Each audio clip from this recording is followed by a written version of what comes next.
Hallelujah hallelujah hallelujah. प्रेषितांची कृत्य 5 वचन 32।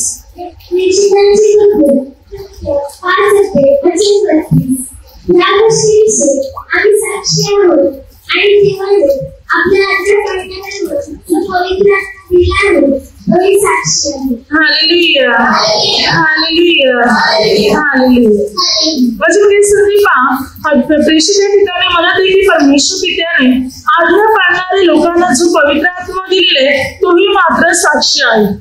आता पवित्र आत्मा कोणाला मिळतो व कोणामध्ये कार्य करतो? या ठिकाणी प्रेषित म्हणतात की देवाने आपल्या आज्ञा पाळणाऱ्या लोकांना पवित्र आत्मा दिलेले, म्हणजे जे प्रभूच्या आज्ञा पाळतात त्यांना पवित्र आत्मा मिळतो।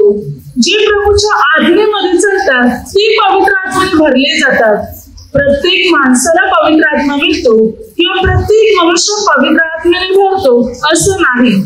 तर आपण बायबलद्वारे पाहू की नक्की कोणाला मिळतो पवित्र आत्मा, असे कोणते गुण आपल्या जीवनामध्ये असले पाहिजे की ज्याद्वारे आपण पवित्र आत्म्याने भरले जातील किंवा ज्याद्वारे आपल्यामध्ये पवित्र आत्मा कार्य मात्र करेल। पहिलं म्हणजे असते की आज्ञा पाळणाऱ्या लोकांना प्रभूने पवित्र आत्मा दिलेले, या बाबतीत आम्ही साक्षी आहोत। जर आपण प्रभूच्या आज्ञेचे पालन करणार, प्रभूच्या नियमाचे पालन करणार, तर आपण प्रत्येक जण पवित्र आत्म्याने भरले जाणार। आपल्या प्रत्येकामध्ये पवित्र आत्मा कार्य करणार। परंतु जर आपण प्रभूच्या आज्ञाच पाळणार नाही तर आपल्याला परमेश्वराचा आत्मा मिळू शकत नाही। पहा बायबलमध्ये कोणाकोणावर परमेश्वराचा आत्मा उतरला की ज्याद्वारे ती परमेश्वराच्या आत्म्याने भरले गेले, ती पवित्र आत्म्याने परिपूर्ण झाले। अशा कोणत्या गोष्टी त्यांच्यामध्ये होत्या, कोणते गुण त्यांच्यामध्ये होते की परमेश्वर पित्याने आपला आत्मा त्यांना दिला। पहिली गोष्ट उत्पत्ती 41 अध्यायामध्ये 38 ते 39 वचनात देवाचा आत्मा योसेफामध्ये होता। काय सांगते बायबल की परमेश्वराचा आत्मा योसेफामध्ये होता, योसेफावर देवाचा आत्मा होता। असं कोणतं कारण होतं की योसेफावर देवाचा आत्मा होता? त्यावेळी तर योसेफाला त्याच्या भावाने विकून टाकलं होतं। योसेफ एक गुलाम म्हणून होता आणि त्याला मात्र तुरुंगात टाकलं होतं, चुकीचा आळ टाकून। आणि बायबल सांगते की देवाचा आत्मा योसेफामध्ये होता। असं कोणतं कारण होतं की योसेफामध्ये परमेश्वराचा आत्मा होता? ते कारण म्हणजे योसेफ पवित्र जीवन जगणारा होता। कारण उत्पत्ती 39 अध्याय 9 वचनात त्याने पाप करायला नाकारले होते। तू म्हणत इतकी मोठी वाईट गोष्ट मी कशी करू, देवाच्या विरुद्ध मी पाप कसे करू, मी करणार नाही। योसेफाने पाप करायला नाकारले, याचा अर्थ योसेफ पवित्र जीवन जगणारा होता आणि म्हणून योसेफामध्ये देवाचा आत्मा होता। योसेफामध्ये असलेली पवित्रता, धार्मिकता, या पवित्रता आणि धार्मिकतेमुळे परमेश्वराचा आत्मा योसेफावर होता। बंदीकारात तुरुंगात टाकून सुद्धा देवाने त्याला बाहेर काढले आणि संपूर्ण मिस्र देशाचा त्याला अधिपती, राजा, अधिकारी बनवले। कारण परमेश्वराचा आत्मा योसेफावर होता म्हणून तो पवित्र जीवन जगणारा होता, म्हणून त्याला परमेश्वराचा आत्मा मिळाला। आपण देवाच्या आज्ञा पाळणार, पवित्र जीवन जगणार, तर परमेश्वराचा आत्मा आपल्यालाही प्राप्त होणार। काही लोकांचं हे म्हणणं आहे की पवित्र आत्मा घेऊन आम्ही करणार तरी काय, आमचं लग्न झालंय, मुलं बाळ आहेत, आम्ही नोकरी करतो, धंदा करतो, व्यवसाय करतो, आम्ही जगात राहतो, आम्ही काय करणार पवित्र आत्मा घेऊन? आम्ही थोडे वेदीवर उभे राहणार आहोत, आम्ही थोडे प्रवचन देणार आहोत, असं नाही। पवित्र आत्म्याची गरज प्रत्येकाला आहे। तो वेदीवर उभा राहणारा असो या प्रार्थनेच्या मंडळीत बसणारा असो, पण पवित्र आत्म्याची गरज प्रत्येकाला आहे। असं नाही की पवित्र आत्म्याला तो फक्त प्रवचनच देणे। आपण बरीच कामं, बरीच सेवा प्रभू येशूची करू शकतो। आपण प्रभूची सुवार्ता सांगू शकतो, दानधर्म करू शकतो, किंवा लोकांना काही येशू सांगून, चमत्कार सांगून, साक्षी सांगून त्यांना प्रभूकडे आणू शकतो। मंदिरातून अनेक प्रकारची कामं असतात, ती सर्व कामे आपण करू शकतो। पवित्र आत्मा देवाच्या कार्यात मात्र आपल्याला वाढायला शिकवतो, देवाची सेवा करायला शिकवतो। मग आपण शिकलेले असो न शिकले, लग्न झालेले असो न झालेलं असो, मुलं बाळ असो नसो, एकटे असो या कुटुंबातले असो, परंतु परमेश्वरामध्ये वाढण्याचा, त्याची सेवा करण्याचा, तर तो आपल्याला परमेश्वर पिता पवित्र आत्मा दे. मग त्यासाठी प्रत्येक वेदीवरच उभा राहील असं नाही, की सेवा जे ही आपण अनेक प्रकारे करू शकतो. अनेक प्रकारे आपण परमेश्वराचं कार्य करू शकतो. त्यासाठी आपल्याला धार्मिक बनावं लागेल, पवित्र बनावं लागेल. आपण सर्व जगात राहतो, तुम्ही मी, आपण सर्व. कोण असं आहे की जो मात्र अशा पवित्र स्थळातच राहतो? बायबल सांगते देशाचे कोणे कोपरे जुलमाने भरलेले. असा देशाचा कोणता कोपरा नाही की तो पवित्र असेल. आपण सर्व जगात आहोत. एवढंच आहे की आपल्याला धार्मिकतेत वाढायचंय, आपल्याला देवाचे नियम पाळायचे, आज्ञा पाळायच्या आणि पापापासून दूर राहायचं. आपल्याला पवित्र जीवन मात्र आपल्याला जगायचंय. आपण देवाचे नियम पाळणार, आपण सर्व पवित्र आत्म्याने भरले जाणार. दुसरी गोष्ट, मोशेवर का पवित्र आत्मा होता? गणना 11 अध्याय 17 आणि 25 वचना. मोशेवर देवाचा आत्मा होता. का मोशेवर देवाचा आत्मा होता? तर गणना 12-3 मोशे हा संपूर्ण भूतलावर, संपूर्ण सृष्टीमध्ये सर्व मनुष्यापेक्षा नम्र होता. काय सांगते वचन? मोशे संपूर्ण भूतला, संपूर्ण जगात, पृथ्वीमध्ये सर्व मनुष्यापेक्षा सर्वात नम्र मोशे होता. आणि म्हणून मोशेवर देवाचा आत्मा होता. नम्र, लीन. त्याने केलं आपला कठोर स्वभाव, राजूर स्वभाव, भांडण करायला उतरणं, चिडचिड करणं, याच्यामुळे दुरात्मा येतो. पण बायबल सांगतो जो नम्र असतो, लीन असतो, त्याच्यातही परमेश्वर पिता म्हणतो मी वस्ती करतो. परमेश्वर पिता नम्र जनाचे संजीवन करतो. नम्र व्यक्तीच्या हृदयामध्ये, नम्र व्यक्तीच्या अंतःकरणामध्ये मात्र परमेश्वर पिता राहतो. यशा 57 अध्याय 15 वचना. परंतु जे नम्र आहेत त्यांच्या ठाई मी वसतो, जेणेकरून नम्र जनाच्या आत्म्याचे संजीवन करीतो. जे नम्र आहेत त्यांच्या ठाई परमेश्वर वस्ती करतो. म्हणून नम्र लोकांना लवकर पवित्र आत्मा मिळतो. जे लीन असतात, नम्र असतात, ते लवकर पवित्र आत्म्याने भरले जातात. मोशेवर पवित्र आत्मा होता कारण मोशे नम्र होता. संपूर्ण पृथ्वीवर सर्व मनुष्यापेक्षा नम्र, म्हणजे विचार करा किती नम्र असेल तो, किती लीन असेल. साऱ्या जगातल्या सर्व लोकांपेक्षा तो नम्र होता. मग विचार करा किती नम्र असणार तो. आणि म्हणून देवाचा आत्मा त्याच्यावर होता. पुढे बायबल काय सांगते पहा. वचन सांगते की हागय 1 अध्याय 12 ते 14 आणि हागय 2 अध्याय 4 ते 5. जरुबाबेल, योशुआ व अविष्ट लोक याने प्रभूचे मंदिर बांधण्यास सुरुवात केली. वचन सांगते तुमच्या ठाई असलेला माझा आत्मा मी कायम करेन, देव पिता म्हणतो. बघा, देवाने आपला आत्मा जरुबाबेल, योशुआ आणि अविष्ट लोक यांच्या ठाई मात्र आपला आत्मा कायम केला. देवाने का त्यांच्या ठाई आपला आत्मा कायम बसवला? कारण त्यांनी प्रभूचे मंदिर बांधायला सुरुवात केली म्हणून. या लोकांनी जे देवाचं मंदिर तुटलेलं फुटलेलं होतं त्यावेळी नबुकदनेस्सर राजाच्या हाताद्वारे ते जाळून टाकण्यात आलं होतं.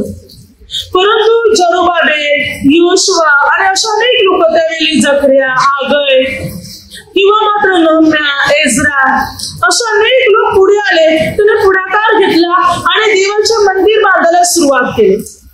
तेव्हा देवपित्याने आपला आत्मा त्यांच्यामध्ये कायम केला कारण त्यांनी मंदिर बांधायला, मंदिराची दुरुस्ती करायला, मंदिरासाठी हातभार लावायला सुरुवात केली. म्हणजे आपण मंदिरातली कामं करत आहोत, मंदिरामध्ये सेवा करत आहोत, मंदिराच्या कार्यात हातभार लावत आहोत, तरी आपल्याला पवित्र आत्मा मिळणार. म्हणून म्हणतो मी माझा आत्मा तुमच्या काही कायम केलेला आहे. कायम बसवणार प्रभू आपल्या ठाई त्याचा आत्मा, जेव्हा आपण त्याच्या मंदिरामध्ये हातभार लावणार, त्याची सेवा करणार तेव्हा. पुढे बायबल गणना 27 अध्याय 18. योशुआमध्ये देवाचा आत्मा वसत होता. देवपित्याने योशुआला आपला आत्मा दिला. का योशुआमध्ये परमेश्वराचा आत्मा होता? कारण निर्गम 33 अध्याय 11 मोशे परमेश्वर पित्या बरोबर बोलण्यासाठी दर्शन मंडपात जाईल.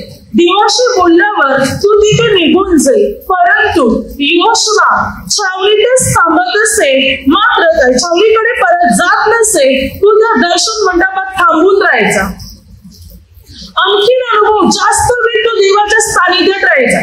आता जेव्हा प्रार्थना संपली आपण घाई करतो की नाही जायला, शेवटला थांबतात का नाही ना. योशुआ शेवटपर्यंत थांबायचा. योशुआ असा व्यक्ती होता, मोशे देवाचा संदेश निघून जायचा तरी योशुआ थांबून राहायचा. दर्शन मंडपात, भेट घेण्याच्या मंडपात, मोशेच्या जोडीला तर तू होता, मोशे जायचा तरी तू देवाच्या ठिकाणी थांबून राहायचा. मंदिरात जास्त वेळ थांबायचा तो. आणि त्यामुळे त्याचा देवावर असलेला विश्वास, प्रेम किंवा आदर तो जास्त वेळ मंदिरात घालवायचा. म्हणून परमेश्वराने त्याला आपला पवित्र आत्मा दिला आणि मोशेच्या जागेवर त्याला नेमले. मोशेच्या जागेवर देवाने योशुआला नेमले. का? जास्त वेळ दर्शन मंडपात थांबायचा, जास्त वेळ मंदिरात थांबायचा. जिथे देव दर्शन द्यायचा तिथे तू जास्त वेळ थांबायचा. मंडप सोडून जात नसे, सोडून जायचं नाही. त्याला आवडायचं देवाच्या मंडपात राहायला. आणि म्हणून देवाने आपला पवित्र आत्मा पण त्याला दिला आणि मोशेच्या जागेवर त्याला नेमले. आणि मोशे बरोबर जसा देव पिता होता तसा योशुआ बरोबर राहू लागला. योशुआ 1:5. मोशे बरोबर जसा देव पिता होता तसा योशुआ बरोबर राहू लागला. म्हणजे बायबल आपल्याला या ठिकाणी शिकवते, जर आपण देवाच्या सानिध्यात अधिक वेळ राहणार, त्याचा अनुभव घेत राहणार तर आपल्याला पवित्र आत्मा मिळणार. आपल्याला थोडस वेळ प्रार्थनेत राहायला कंटाळा येतो, संपते कधी घरी पळ काढतात कधी, पण जो जास्त शेवटपर्यंत थांबून राहतो तो पवित्र आत्म्याने भरला जाईल. म्हणून बायबल सांगते त्याला परमेश्वराचा आत्मा प्राप्त होणार. देवाच्या आत्म्याने, देवाच्या सामर्थ्याने मात्र तो अधिकाधिक भरला जाणार. म्हणून देवाने योशुआला आपला पवित्र आत्मा दिला. गणना 13-14 मध्ये मात्र हे जे हेर होते 10 हेर, हे 10 हेरांनी अरिष्ट बातमी दिली, पण कालेब योशुआला दोघांनी चांगली बातमी दिली. आणि योशुआ एक प्रामाणिक व्यक्ती होता. प्रत्येक गोष्टीत तो मोशेच्या बरोबर होता. निगम 32:15-17 आणि योशुआ 11:15. जेव्हा मोशे पर्वतावर जायचा तेव्हा मोशे देवाशी बोलत आहे तोपर्यंत योशुआ थांबून राहायचा. मोशे जसा त्याग करायचा तसा योशुआ पण त्याग करायचा. म्हणून परमेश्वर त्याच्या आज्ञेप्रमाणे जसे मोशेने केले आणि मोशेने योशुआला आज्ञा केली होती त्या प्रकारे योशुआने सुद्धा देवपित्याच्या सर्व आज्ञेप्रमाणे केले. आणि म्हणून देवाचा आत्मा योशुआवर होता. तो देवाच्या सर्व आज्ञा पाळायचा. योशुआ देवाच्या पूर्ण आज्ञेमध्ये होता. जास्तीत जास्त वेळ मंडपात राहायचा. मोशे जिथे कुठे जाईल तिथे मोशेच्या जोडीला तो राहायचा. म्हणून देवाने आपला पवित्र आत्मा योशुआला दिला आणि पुढे मोशे नंतर योशुआ इस्रायल लोकांचा नेता बनला, पुढारी बनला. Hallelujah, hallelujah. त्यानंतर शमूएल, दावीद. 1 शमूएल 16:13 देवाचा आत्मा दाविदाच्या ठाई जोराने संचारू लागला. देवपिताने दाविदाला आपला पवित्र आत्मा का दिला? तर वचन सांगते की मात्र 1 शमूएल 13:14 आणि 15:28 आणि पृष्ठाचे कृत्य 13:22. दावीद देवाला मनासारखा मिळाला होता. दावीद शौलापेक्षाही अधिक चांगला होता. देवाने शौलाला निवडलं होतं इस्रायल लोकांचा राजा म्हणून. शौल पहिला राजा होता इस्रायल लोकांचा, पहिला राजा शौल. परमेश्वर पित्याने इस्रायल लोकांना निर्माण केल्यापासून इस्रायल लोकांचा कोणी पहिला राजा नव्हता. किंवा मिस्र देशातून देवाने त्यांना बाहेर काढल्यापासून सुद्धा इस्रायल लोकांचा कोणी राजा नव्हता. आता देव इस्रायल लोक राजा मागू लागले तेव्हा देवाने इस्रायल लोकांचा पहिला राजा निर्माण केला होता तो शौल. पण शौलाने देवाची आज्ञा मोडली. म्हणून देवाने शौलापेक्षा चांगला दावीद निवडला. दावीद एक दयाळू व्यक्ती होता. दावीद आपल्या मेंढराच्या बाबतीत मात्र त्याला मेंढरावर इतकं प्रेम करायचा की तो मेंढराला सांभाळण्यासाठी स्वतःचा जीव धोक्यात घालत होता. तेव्हा प्रभूने पाहिलं तू मेंढरावर इतकं प्रेम करतो तो माझ्या लोकांवर नक्की प्रेम करेल. म्हणून तेव्हा त्याला मेंढराच्या मागून बोलून आपल्या लोकांचा राजा बनवले दाविदाला. देवाने दाविदाला राजा केले कारण दावीद दयाळू होता, लोकांवर प्रेम करणारा होता आणि दाविदाच्या या चांगल्या गुणामुळे दावीद देवाला मनासारखा मिळाला होता, म्हणून देवाने दाविदावर आपला आत्मा पाठवला आणि दावीद पवित्र आत्मेने परिपूर्ण झाला. दावीद इतका पवित्र आत्मेने परिपूर्ण होता की दाविदापुढे कोणतीच गोष्ट लपून राहू शकत नव्हती.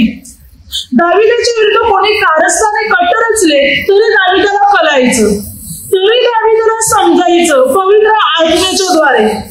दाविदाला प्रत्येक गोष्ट कळायची, कोणतीच गोष्ट दाविदापासून लपून राहू शकत नव्हती. अगदी दाविदाला तर देवदूताची उपमा दिलेली आहे.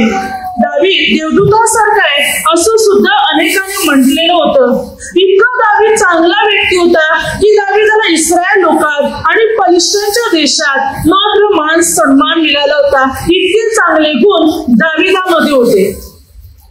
तो परमेश्वराच्या आत्म्याने इतका भरला होता की परमेश्वराचं जे मंदिर बांधायचं होतं त्या मंदिराचे सर्व नमुने सुद्धा परमेश्वर पित्याने दाविदाला दिले होते.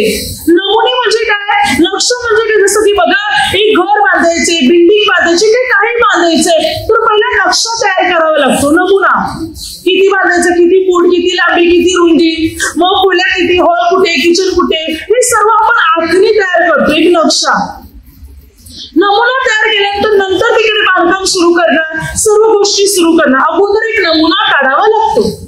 परंतु दाविदाला किंवा सलमोन राजाला मात्र नक्ष तयार करावे लागले नाही. परमेश्वर पित्याने स्वतःही नमुने तयार केले. हे नक्ष तयार करून दाविदाला आत्म्याच्या द्वारे दिले की असं मंदिर बांधायचं, इतकं लांब उंचीला की काही पण जे काही कसं बांधायचं ते सर्व देवाने दाविदाला दिलं. दाविदाने सलमोनाला दिलं. आत्म्याच्या प्रेरणेने त्याला नमुने पण मिळाले, लक्ष मिळालं कसं मंदिर बांधायचं ते.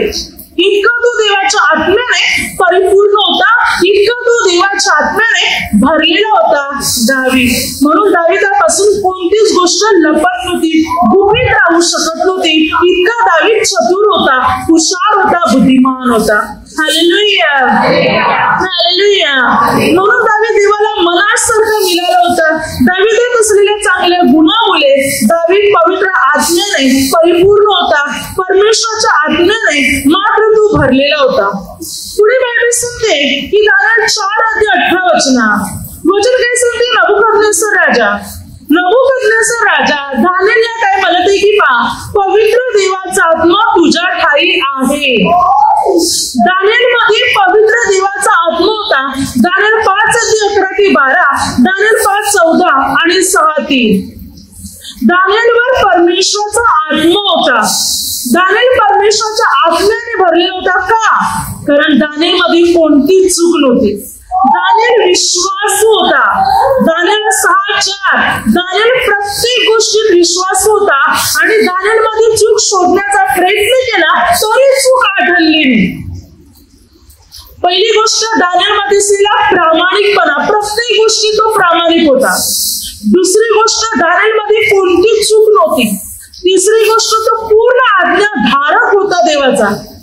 देवाच्या आज्ञा पूर्ण तंत पाळणारा दानिएल होता.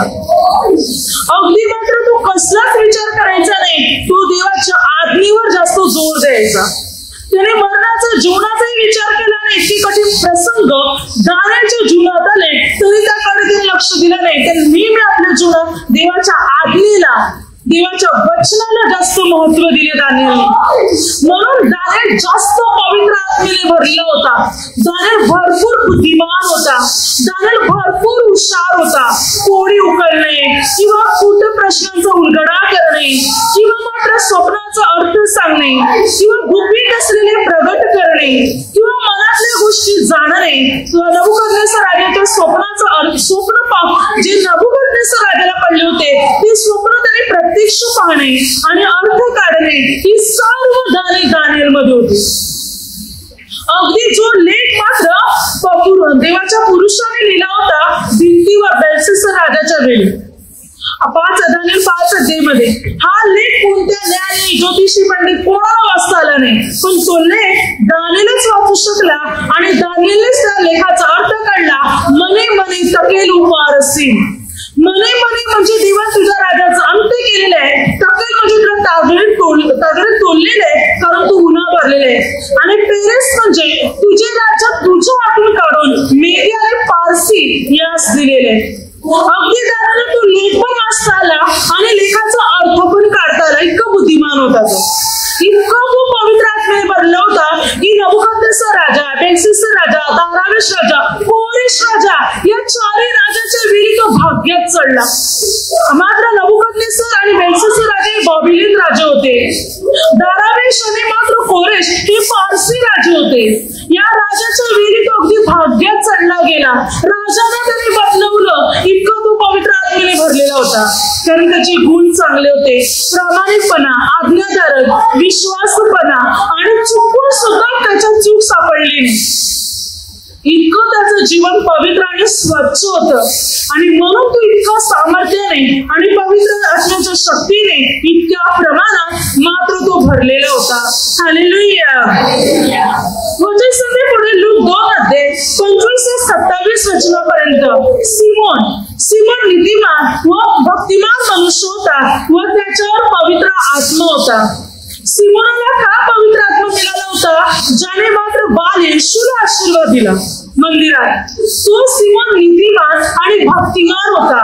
नीतिमान म्हणजे पवित्र जीवन जगणारा, भक्तिमान म्हणजे जास्तीत जास्त प्रार्थना करणारा. आणि म्हणून त्याच्यावर परमेश्वराचा आत्मा होता. नीतिमान आणि भक्तिमान असल्या कारणाने तो पवित्र आत्म्याने भरलेला होता. आपले जीवन नीतीचे असणार आणि भक्तीचे असणार तर आपल्यावर परमेश्वराचा आत्मा असणार. आपण सर्वजण पवित्र आत्म्याने भरले जाणार. पवित्र आत्म्याच्या सामर्थ्याने आपण भरणार. जर आपले जीवन नीतीचे आणि पवित्रतेचे असणार तर आपण नीतीने आणि पवित्रतेने जीवन जगणार तर परमेश्वराचा आत्मा आपल्या जीवनामध्ये उतरणार. तर परमेश्वराच्या आत्म्याने आणि सामर्थ्याने मात्र आपण भरले जाणार. आपली बंधने पूर्णरीतीने तुटली जाणार. आपले मार्ग पूर्णरीतीने मोकळे होणार जेव्हा आपण पवित्र जीवन जगणार. तर आपल्याला पवित्र आत्मा मिळणार. प्रेषितांचे कृत्य 11:22-24 वचनात बर्नबामध्ये पवित्र आत्मा होता. बायबल सांगते तो आत्म्याने आणि विश्वासाने पूर्ण होता. त्याला का पवित्र आत्मा मिळाला होता? कारण बायबल सांगते तो चांगला मनुष्य होता. तो चांगला मनुष्य होता म्हणून पवित्र आत्म्याने व विश्वासाने पूर्ण होता. त्यामुळे अनेक लोक, पुष्कळ लोक प्रभूला मिळाले. बर्नबा एक चांगला मनुष्य होता. त्याचे गुण चांगले होते. तो प्रीतीने सर्वांबरोबर वागत होता, प्रेमाने राहत होता. द्वेष, निंदा, कपट त्याच्यामध्ये नव्हतं. तो भांडत नव्हता, ओरडत नव्हता, चिडत नव्हता. तो चांगल्या रीतीने सर्वांशी संवाद ठेवायचा. आणि म्हणून बायबल सांगते तो पवित्र आत्म्याने भरलेला होता. त्याची वागणूक चांगली होती म्हणून पवित्र आत्मा त्याच्यावर होता. म्हणजे आपले गुण चांगले असले तर आपल्याला पवित्र आत्मा मिळणार. आपण चांगले मनुष्य बनणार तर परमेश्वराच्या आत्म्याने आपण सर्वजण भरले जाणार. म्हणून एक चांगली व्यक्ती बना, धार्मिक व्यक्ती बना, परमेश्वराचे नियम पाळणारी व्यक्ती बना. म्हणजे आपल्यावर परमेश्वराचा आत्मा मात्र उतरणार. पेत्राचे पहिले पत्र 4:14 वचनात बायबल सांगते ख्रिस्ताच्या नावामुळे तुमची निंदा होत असल्या तुम्ही धन्य, कारण गौरवाचा आत्मा तुमच्यावर येऊन राहिला आहे. प्रभू येशूसाठी जे लोक निंदा सहन करतात, छळ सहन करतात, अपमान सहन करतात त्यांना पवित्र आत्मा मिळणार. येशूसाठी जर आपण अपमान सोसत आहोत ना, बघा आपल्याला प्रार्थनेत आहोत आपण प्रभूकडे, लोक धमकावणार, दटावणार, प्रार्थनेला जायचं नाही. तुम्ही जर तिकडे प्रार्थनेला गेले तर लक्षात ठेवा आम्ही काय करणार, अशा धमक्या देणार. प्रार्थनेत येण्यासाठी तुम्हाला मनाई करणार, अडथळे आणणार, जाऊ नका म्हणून सांगणार, येशूमध्ये जीवन जगायला तुम्हाला मनाई करणार. पण त्या लोकांचं जर तुम्ही ऐकलं तर तुमचा नाश होणार. पण त्यांचं न ऐकता आपल्याला येशूमध्ये वाढायचं.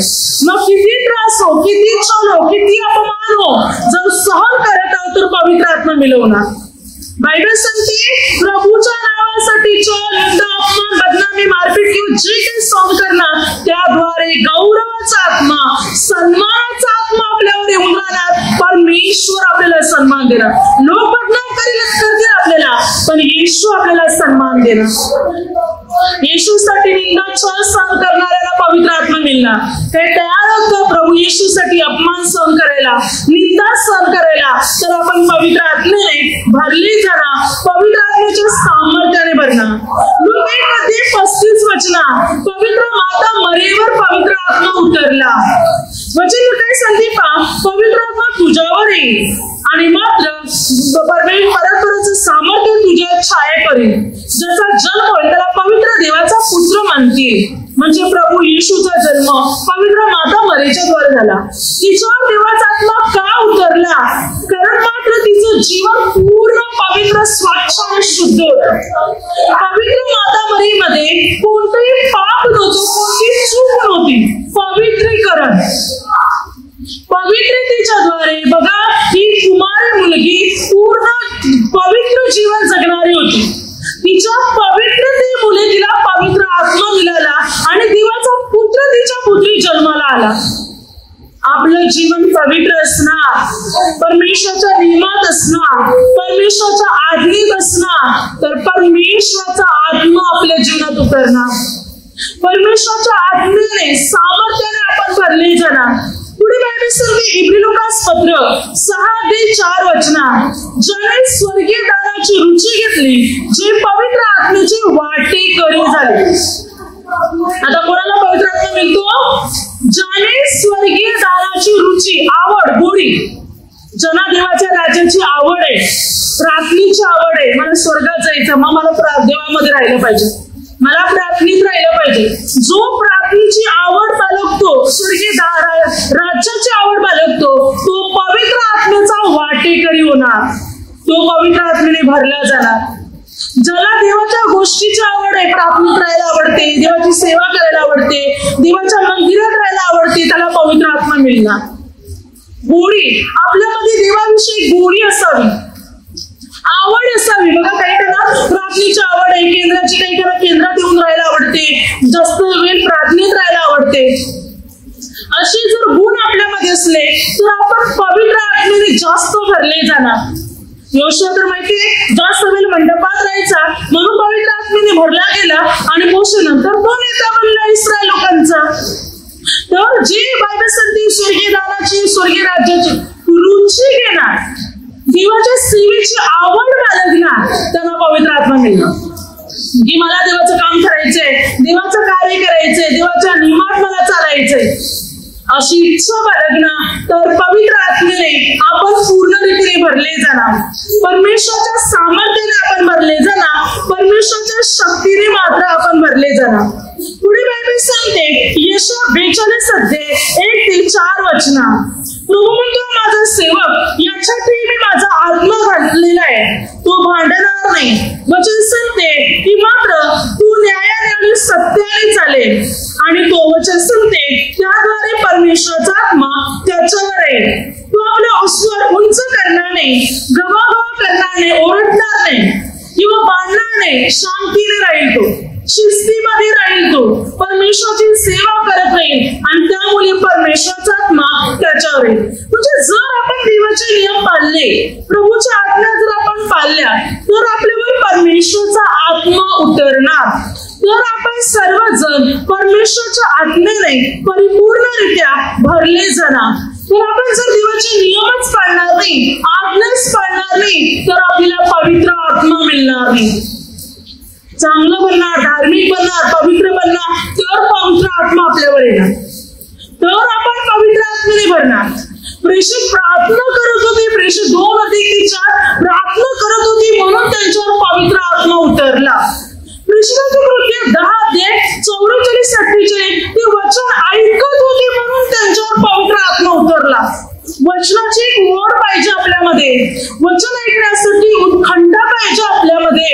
वचनाबाबतीत जर आपल्यामध्ये आदर असणार तर आपण परमेश्वराच्या आत्म्याने आपण भरणार, परमेश्वराच्या सामर्थ्याने आपण भरले जाणार, पवित्र आत्म्याच्या शक्तीने आपण भरले जाणार. पवित्र आत्मा आपल्यामध्ये मात्र कार्य करणार, पवित्र आत्म्याचे सामर्थ्य मात्र आपल्या जीवनात उतरणार. म्हणून देवाच्या आज्ञा पाळणे, पवित्र जीवन जगणे, पापापासून दूर राहणे, धार्मिकतेमध्ये वाढणे, प्रभूसाठी निंदा सहन करणे, तरच आपल्याला पवित्र आत्मा मिळू शकतो. चांगल्या गुणाने पवित्र आत्मा मिळणार. आपण आज्ञा मोडणार तर आपल्या दुष्ट आत्मा येणार. इफिसियन्स पत्र 2:2 आज्ञा मोडणाऱ्या लोकांमध्ये जगाच्या अधिपतीचा आत्मा कार्य करतो.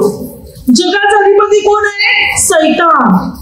आज्ञा मोडणाऱ्या लोकांमध्ये जगाच्या अधिपतीचा म्हणजे सैतानाचा आत्मा कार्य करतो. आपण आज्ञा मोडली तर दुष्ट आत्मा येणार. इफिसियन्स पत्र 5:6 आज्ञा मोडणाऱ्या लोकांवर देवाचा कोप होतो, क्रोध. आज्ञा मोडणाऱ्या लोकांवर देवाचा क्रोध होतो, त्यांच्या दुरात्मा येतो, सैतानाचा आत्मा येतो आणि तो त्याला नष्ट करतो. पण ज्या आज्ञा पाळतात त्यांच्यावर पवित्र आत्मा उतरतो. ते सर्वजण पवित्र आत्म्याने भरले जातात, पवित्र आत्म्याच्या सामर्थ्याने भरले जातात, पवित्र आत्म्याच्या शक्तीने भरले जातात. मग आपण आज्ञा पाळणार, प्रभूचे सानिध्यात राहणार, प्रभूची सेवा करणार, धार्मिक बनणार, नीतिमान बनणार, पवित्र बनणार तर आपल्या सर्वांवर पवित्र आत्मा उतरणार. आपण सर्वजण पवित्र आत्म्याने भरले जाणार आणि पवित्र आत्म्याने भरल्यानंतर आपण परमेश्वरामध्ये स्थिर राहू शकणार, प्रभूचे नियम पाळू शकणार, प्रभूच्या आज्ञा पाळू शकणार. कारण पवित्र आत्मा देवाच्या मार्गावर चालवतो.